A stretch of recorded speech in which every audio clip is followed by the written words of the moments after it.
Baik, Assalamualaikum warahmatullahi wabarakatuh.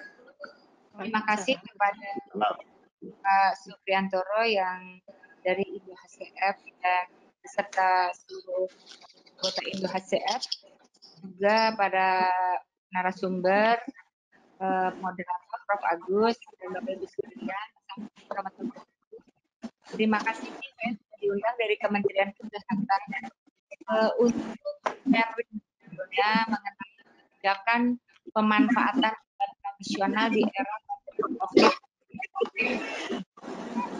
Memang banyak sekali masyarakat yang memakai obat-obat tradisional, cara tradisional yang seperti kita dengar lah, kita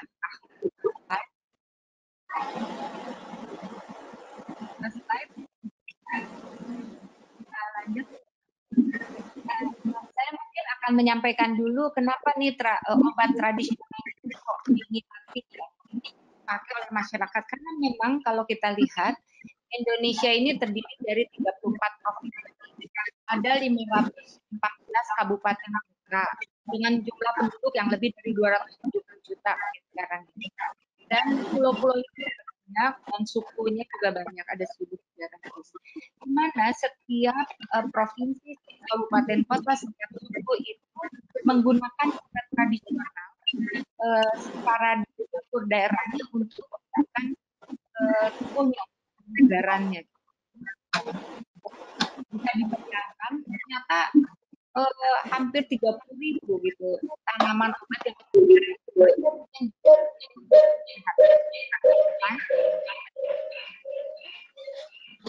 slide. Bisa bantu slide-nya? Oke. Nah, ini ada data riset kesehatan dasar dari tahun 2010 sampai tahun 2018.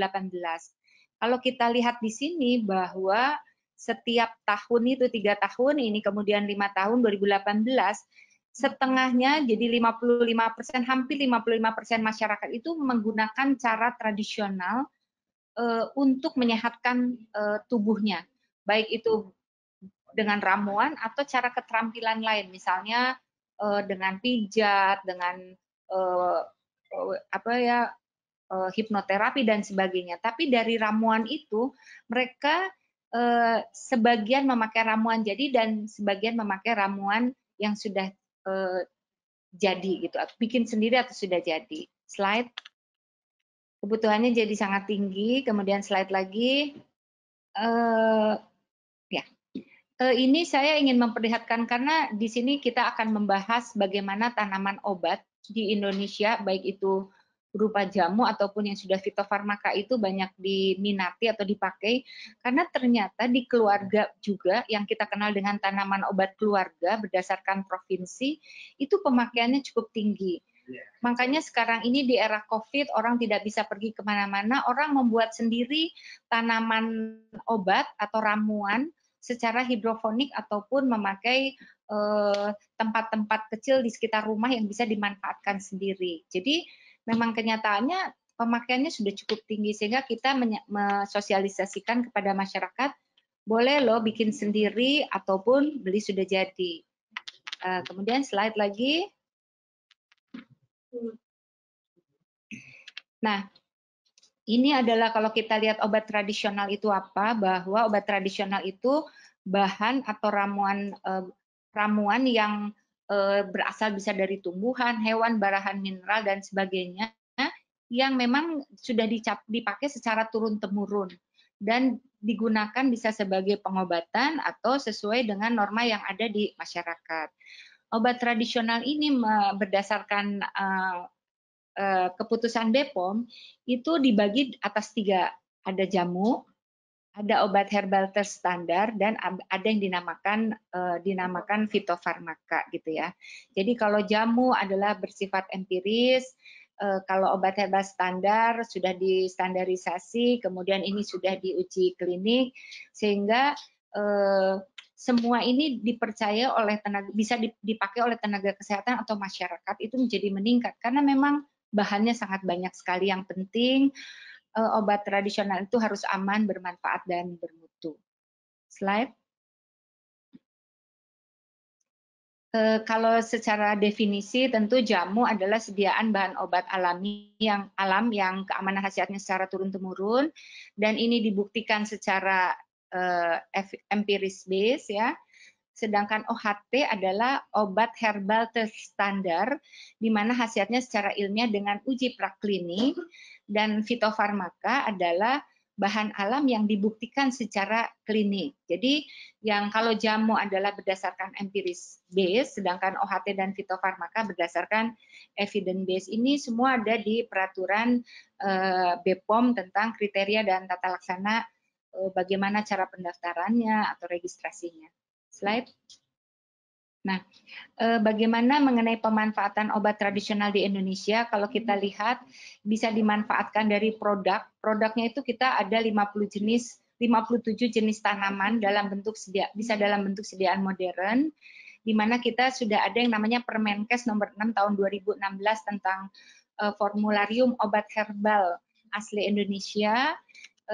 Ini bisa diintegrasikan di pelayanan kesehatan. Jadi sekarang kita sedang mengintegrasikan di puskesmas, rumah sakit, atau ada yang namanya geria sehat.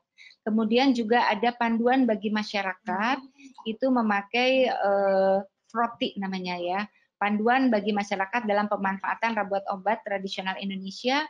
Di sini ada 65 jenis tanaman dan 46 jenis untuk gangguan kesehatan, jadi mengurangi gangguan kesehatan ringan.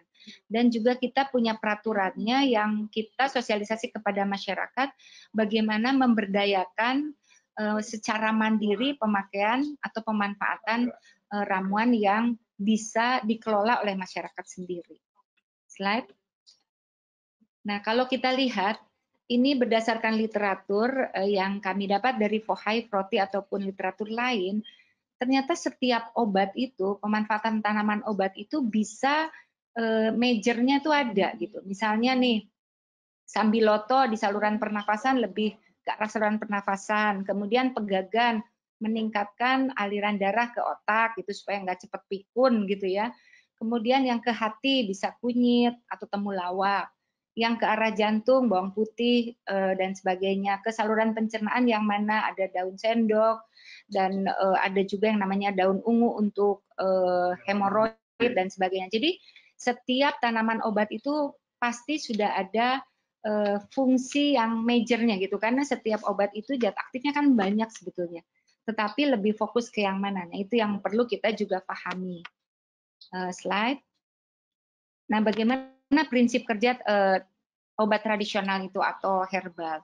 Sebetulnya kalau obat tradisional ini yang tadi bisa dibagi 3 itu, kalau kita minum setiap hari itu dalam jangka waktu yang lama, tentu fungsinya adalah bisa merevitalisasi fungsi tubuh sehingga tubuh bisa beradaptasi dengan lingkungan menjadi lebih bagus gitu.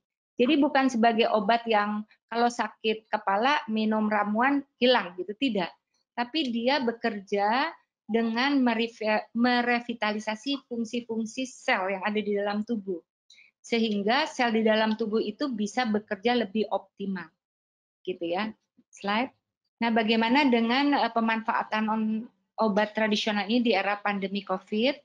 Seperti kita ketahui bahwa COVID-19 itu adalah jenis virus yang sangat mudah menular karena punya protein, selubung glikoprotein, tetapi juga dikatakan bahwa mudah dihilangkan gitu dengan mudah hancur dengan pelarut lemak, deterjen atau desinfektan. Tetapi yang penting adalah juga perlu kita ketahui adalah daya tahan tubuh kita ini harus kuat, karena kita tidak tahu kita punya kumannya, virusnya atau tidak, tetapi dengan daya tahan tubuh kita yang sangat bagus, tentu virus apapun akan insya Allah gitu ya, akan tidak membuat kita sakit. Nah, bagaimana dengan peran obat tradisional atau ramuan? Apakah bisa membantu daya tahan tubuh kita ini untuk supaya menjadi lebih bagus? Slide. Kalau kita lihat bagaimana pelayanan kesehatan secara COVID, karena sekarang ini banyak sekali obat tradisional dipakai sebagai obat. Nah, kalau kita lihat pelayanan kesehatan itu ada 2, konvensional dan secara tradisional.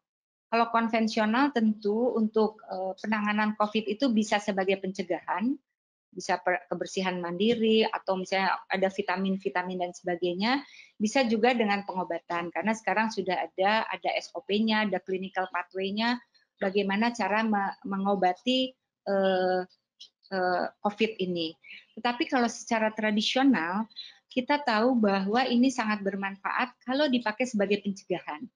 Karena untuk meningkatkan daya tahan tubuhnya ataupun kalau sebagai obat dia sebagai pelengkap dari obat konvensional yang diberikan kepada seorang pasien COVID gitu ya. Jadi misalnya pasien COVID nih memakai sudah ada SOP-nya, boleh loh ditambah jamu, boleh loh ditambah empon-empon gitu. Jadi sebagai komplement sehingga daya tahan tubuh orang itu menjadi lebih bagus gitu.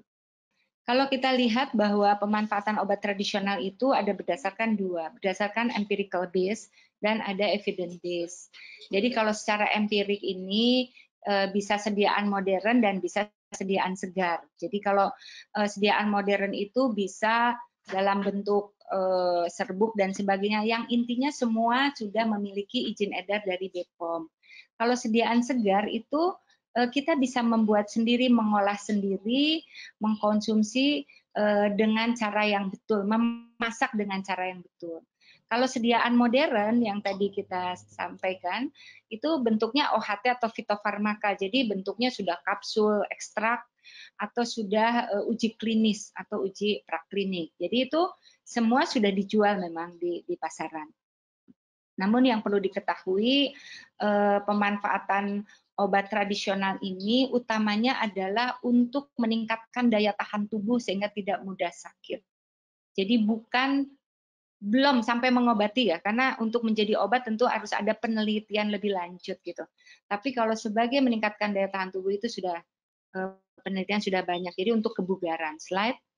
Nah, ini saya menyampaikan pemanfaatan obat tradisional dalam penanganan COVID ini ada bisa sebagai imunomodulator, mengurangi gejala ringan, dan mengatasi faktor komorbid. Saya berbicara di obat tradisional. Jadi kalau sebagai modulator tentu adalah tanaman-tanaman obat yang memang punya zat aktif yang bersifat sebagai meningkatkan sistem imunomodulator. Yang kami lihat dari literatur atau dari beberapa penelitian, itu yang mengandung zat aktif seperti jahe merah, dia mempunyai quercetin, temulawak mempunyai kurkuminoid, kunyit mempunyai kurkumin, meniran mempunyai flavonoid, atau empon-empon yang kita kenal di masyarakat adalah empon-empon. Empon-empon itu adalah ramuan antara jahe merah, temulawak, dan kunyit gitu ya, ditambah gula aren biasanya sama jeruk nipis. Nah, itu biasanya bisa dipakai sebagai imunomodulator. Nah, kalau untuk mengurangi gejala pada saat COVID sebetulnya bisa kita pakai, contoh batuk pilek, karena COVID itu kan ada batuk pilek, kita pakai rimpang kencur, sakit kepala pakai antanan, sulit tidur karena sekarang ini juga tidak boleh stres itu sangat nomor satu sehingga orang harus kuat cukup tidur.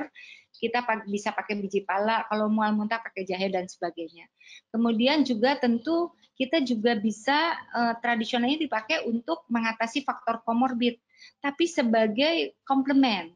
Misalnya untuk darah tinggi, selain makan obat hipertensinya, tambah dong seledri tiap hari sehingga nanti sebagai maintenance-nya bisa seledri terus gitu ya.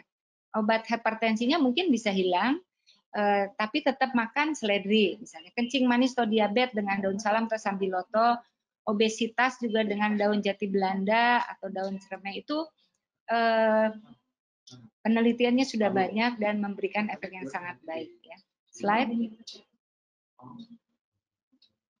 Nah, ini adalah beberapa tanaman obat yang berfungsi sebagai imunomodulator yang sudah saya katakan tadi, bahwa ada bentuk rimpang, bentuk daun, bentuk batang, bentuk kulit kayu, bentuk buah, bentuk biji, itu silahkan. Itu masyarakat itu sekarang mencampur adukan semua ramuan, tetapi harus hati-hati karena kita punya aturannya juga gitu ya, supaya efeknya menjadi maksimal. Slide. Nah, ini adalah beberapa mekanisme obat tradisional yang mekanisme ke sistem imunnya bekerja di mana. Kalau kita lihat ini sedikit saja, bahwa contoh aja. Misalnya kencur itu bekerja di mana? Dia mengandung flavonoid yang bersifat sebagai stimulator meningkatkan kemampuan efek fagositosis misalnya gitu. Demikian pula dengan sambiloto, kelor dan sebagainya. Ini silahkan kita lihat karena semuanya tentu ternyata ramuan-ramuan itu mempunyai efek yang sangat bagus terhadap sistem imunitas tubuh dan bekerjanya di masing-masing ada. Misalnya di makrofag, fagositosis, meningkatkan antibodi dan sebagainya. Silahkan, tetapi tentu untuk meminumnya harus teratur gitu ya, terus-terusan, bukan sekali aja gitu. Slide. Ini juga sama, ini beberapa ada serai, bawang putih, sirih, meniran, itu silahkan. Slide lagi. Nah, ini adalah percepatan pengembangan dan pemanfaatan obat fitofarmaka. Tentu kami dari kementerian menginginkan bahwa adanya percepatan pengembangan obat fitofarmaka yang bekerja dengan semua lintas terkait. Tentu penelitiannya juga harus ditingkatkan. Kita juga dengan pemanfaatan obat tradisional di Fasiankes, kemudian juga di masyarakat untuk jamunya juga dikembangkan dan sebagainya, sehingga kita peran lintas sektoral sangat kuat, tentu dengan akademisi, bisnis, praktisi, pemerintah dan masyarakat. Slide. Nah, ini adalah karena dengan situasi COVID ini, Kementerian Kesehatan mengeluarkan surat edaran Dirjen Pelayanan Kesehatan tentang pemanfaatan obat tradisional untuk pemeliharaan kesehatan, pencegahan penyakit, dan perawatan kesehatan. Jadi bagaimana caranya, apa aja ramuannya yang bisa dimanfaatkan untuk meningkatkan daya tahan tubuh seseorang sehingga kita bisa membantu dalam pencegahan terkena virus gitu loh ya. Kemudian juga ada surat edaran dari Dirjen tentang pemanfaatan tanaman obat keluarga sebagai sarana edukasi untuk masyarakat. Slide. Ini yang kami sebarkan juga, flyer ini adalah tips meningkatkan daya tahan tubuh dengan cara kesehatan tradisional sehingga mudah diingat untuk di era COVID ini. Selain ramuan, tentu kami juga ada cara akupresur mandiri supaya tidak stres, mengatasi susah tidur, kemudian meningkatkan nafsu makan, mencegah merokok dan sebagainya, sehingga teman-teman atau masyarakat bisa terhindar dari keluhan-keluhan ringan yang bisa memperberat kasus COVID. Slide.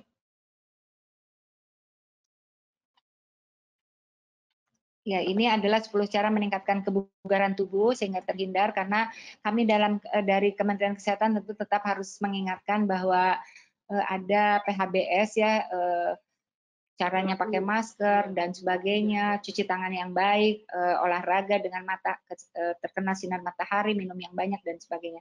Tapi kita tambah juga dengan pemakaian obat tradisional. Slide. Nah, demikian mungkin dari saya dari Kementerian Kesehatan mengenai hal-hal atau kebijakan pemanfaatan obat tradisional di era COVID-19 ini. Mudah-mudahan bisa bermanfaat buat Bapak Ibu sekalian. Terima kasih. Wassalamualaikum warahmatullahi wabarakatuh.